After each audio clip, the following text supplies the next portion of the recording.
আসসালামু আলাইকুম। ফোনে কল দিলে কল আসে না, সিমে কল দিলে কল আসে না। আপনার যদি এরকম সমস্যা হয়ে থাকে, কেউ আপনাকে কল দিতেছে বাট আপনার ফোনে আপনার সিমে কল আসতেছে না, আমার এই ভিডিওটা দেখেন, দুইটা সেটিংস করেন, ইনশাল্লাহ আপনার এই সমস্যার সমাধান হয়ে যাবে। ভিডিওটি শুরু করার আগে একটাই রিকোয়েস্ট, প্লিজ সাবস্ক্রাইব করে অনেক বেশি শেয়ার করে দিবেন যাতে সবাই তাদের এই সমস্যার সমাধান করতে পারে। মোবাইলে কেউ কল দিলে কল আসে না, এই সমস্যার সমাধান করার জন্য আপনি সরাসরি আপনার ফোনের সেটিংস আছে এখানে চলে আসবেন।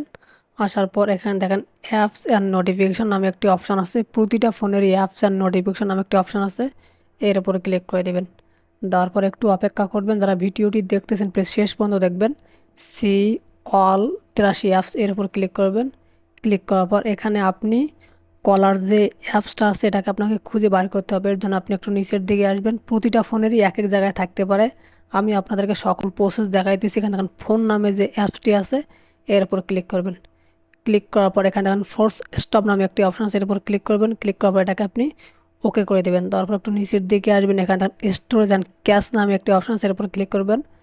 ক্লিক করার পর দেখেন ক্লিয়ার ক্যাশ, এর উপর ক্লিক করবেন। পর আপনি একটু ব্যাগে আসবেন, এখানে দেখেন পারমিশন নামে একটি অপশন আছে, এর উপর ক্লিক করবেন। ক্লিক করার পর একটু নিচের দিকে আসবেন, এখানে দেখেন নট অ্যালাউড, অর্থাৎ এখানে আপনার এইগুলো থাকবে, কল থাকবে, ক্যামেরা থাকবে, কন্ট্যাক্ট থাকবে, ফোন থাকবে। তো আপনি এগুলোকে পারমিশন করে দেবেন। পারমিশন করার জন্য দেখেন আমার লোকেশনটা পারমিশন করা নাই, এর উপর ক্লিক করবেন। ক্লিক করার পর দেখেন যে ডোন্ট অ্যালাউ আছে এখানে, আপনি জাস্ট এখানে অ্যালাউ করে দেবেন, তাহলে কিন্তু এটা পারমিশন হয়ে যাবে, এটা তখন উপরে চলে যাবে। ফাইল অ্যান্ড মিডিয়া, এটা পারমিশন করা নাই, আপনি সবগুলোকে পারমিশন করে দেবেন, তাহলে কিন্তু আপনার ফোনে কল আসবে। যদি এভাবে কাজ না হয় তাহলে আপনাকে আরেকটা সেটিংস করতে হবে, তাহলে কিন্তু ইনশাল্লাহ আপনার ফোনে কল চলে আসবে। এর জন্য দেখেন আপনি আপনার ডায়াল প্যাডে চলে যাবেন। আসার পর আপনি ডায়াল করবেন *00 2 হ্যাশ, এটা আপনি ডায়াল করে দেবেন। আপনার যে সিমে কল আসতেছে না সেই সিমে ডায়াল করে দিবেন। তাহলে দেখবেন যে আপনার নাম্বারে কেউ ফরওয়ার্ড করে রাখছে কি না, বা যদি ফরওয়ার্ড করে রাখে সেটা বন্ধ হয়ে যাবে এবং আপনার ফোনে কল আসবে। যদি ভিডিওটি ভালো লেগে থাকে তাহলে প্লিজ সাবস্ক্রাইব করে অনেক বেশি শেয়ার করে দেবেন। ধন্যবাদ সবাইকে।